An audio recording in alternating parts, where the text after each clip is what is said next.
Highly successful people don't know everything, but they do know what they need to know. And if there's ever an area in their life where they are getting subpar results, they are quick on taking action to rectify that situation, whether that means knowing more, doing more, or any combination of those two things. I want you to understand that the deadliest word to your bank account, to your body, to your spirit, to your soul is I don't know.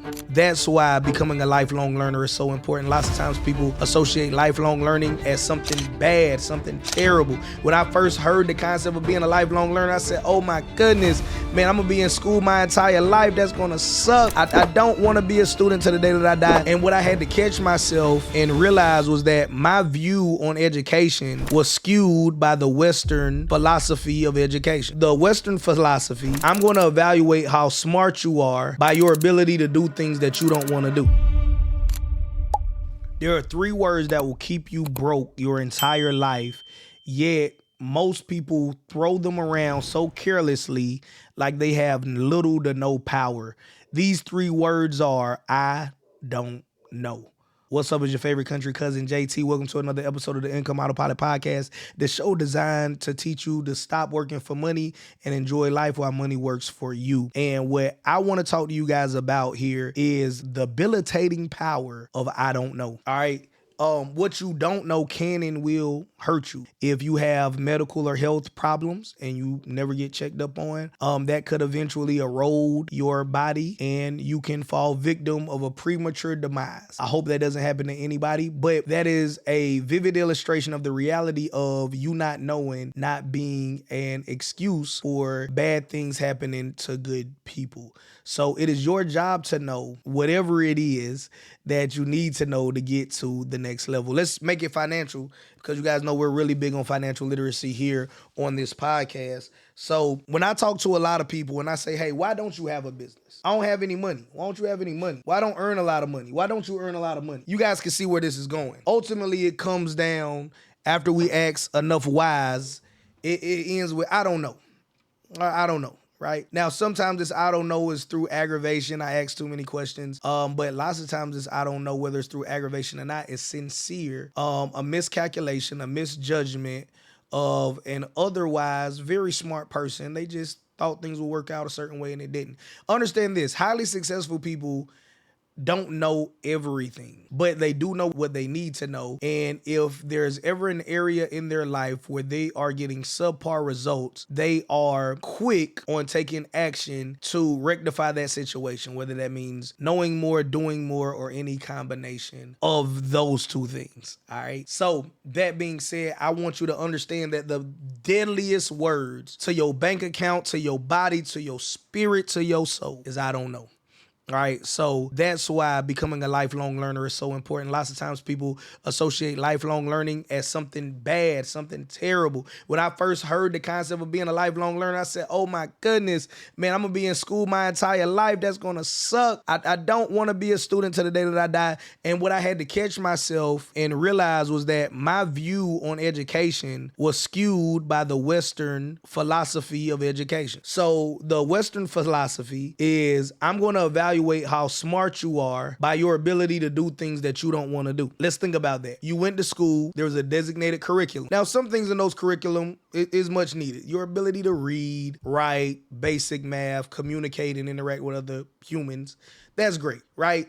But Moby Dick, Huckleberry Finn, the Scarlet Letter, right? Certain readings, certain math, certain things that we learned may not have been enjoyable, may not have been useful.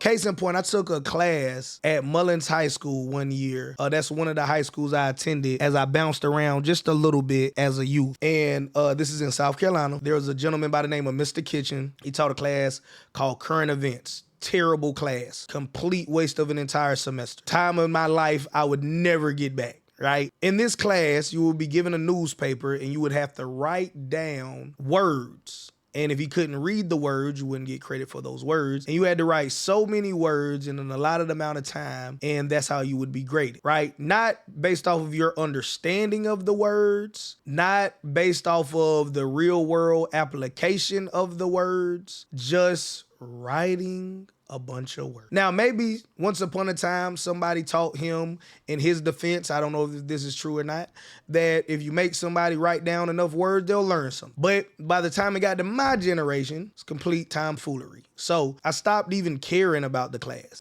First few classes, I tried my best, but I was never trained to be a speed writer. I probably type way faster than I write now, but I was never trained to be a speed writer. So I got discouraged because I wasn't fast enough to write enough words legibly to get a good grade, nor did I understand the benefit, right? It wasn't explained, at least to me, why this benefits me, other than, of course, getting a grade so I can pass. So I started going to in-school suspension and talking to girls, hanging out, having fun. I ended up with like a 50-something in that class. Like I'm pretty sure I failed it.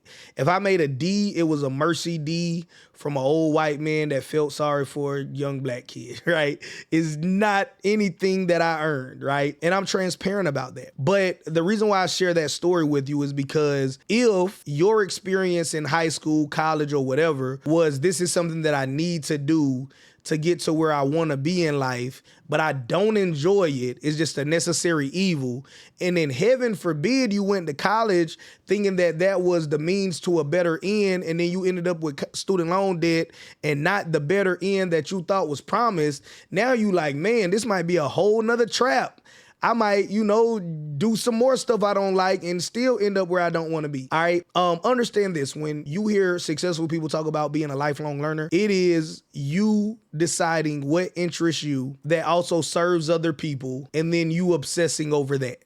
For example, one of my hobbies, this is not really a business of mine. Of course, I'm big on monetizing your lifestyle, so I reserve the right to create this business in the future, is I enjoy going to the gun range. One thing that I want to prioritize on my schedule is having a range day, a weekly range day, where we go to the range and we safely have fun with firearms, right? I got a substantial collection of firearms that I want to keep in good use. So let's say that I wanted to start a business and I like firearms, right? And plug in whatever you like. Some people adamantly hate guns. You can love animals. You can love food. You can love fitness. You can love making money, right? But whatever it is, insert that there. What if I just tried to learn everything I could about how to effectively and cool ways to use a firearm in different scenarios or different distances, or what gun is good for what and whatever. And I'm going to start selling services, products, classes to other people that share that same passion as me, right? So if you're somebody that loves fitness, doing more fitness doesn't seem like schoolwork. If you love basketball, if somebody tells you to play basketball 8 hours a day and get paid for it, it doesn't seem like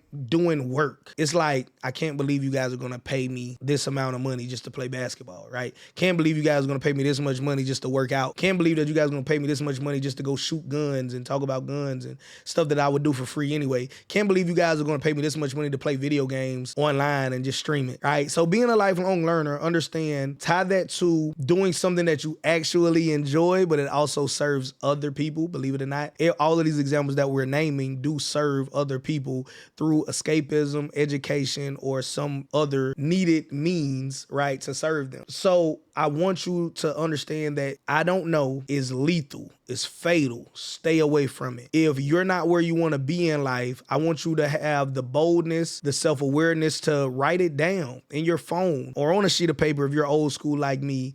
And okay, I don't know how to make more money. I don't know how to get in better shape. I don't know how to have better relationships. Now, you don't have to share this with anybody. So this is not an embarrass you exercise. This is real talk with your star player that you look in the mirror every single morning, right? You look in the face.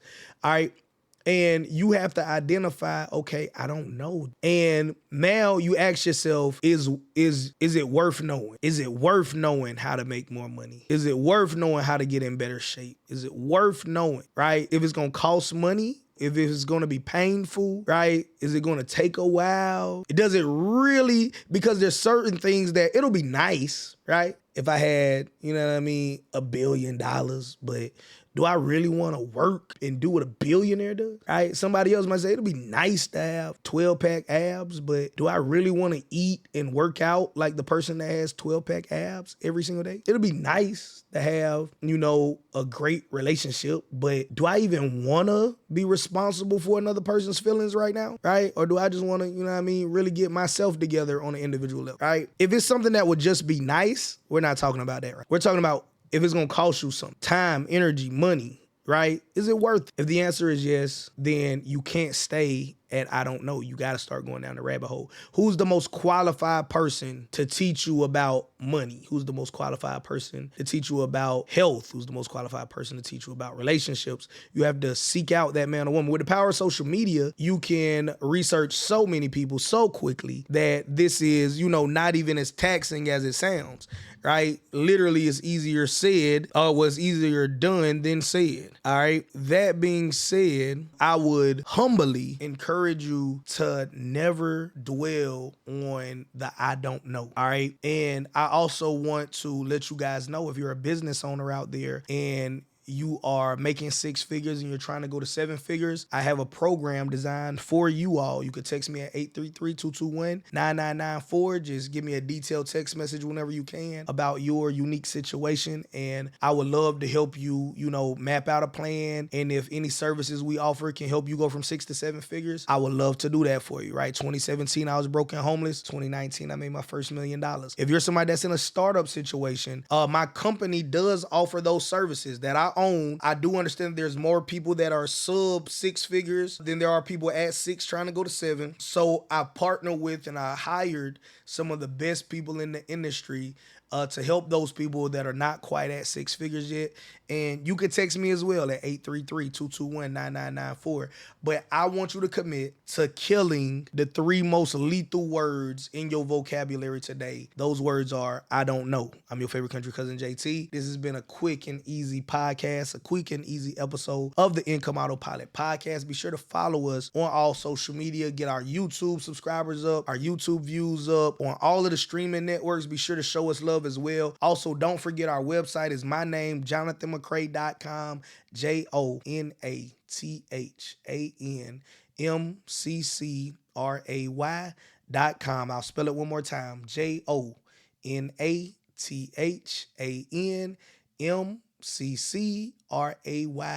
JonathanMcCray.com. That's the best way to connect with me. Or just text me again at 833-221-9994 and you'll get an answer within 24 hours or less, depending on where I'm at in the world.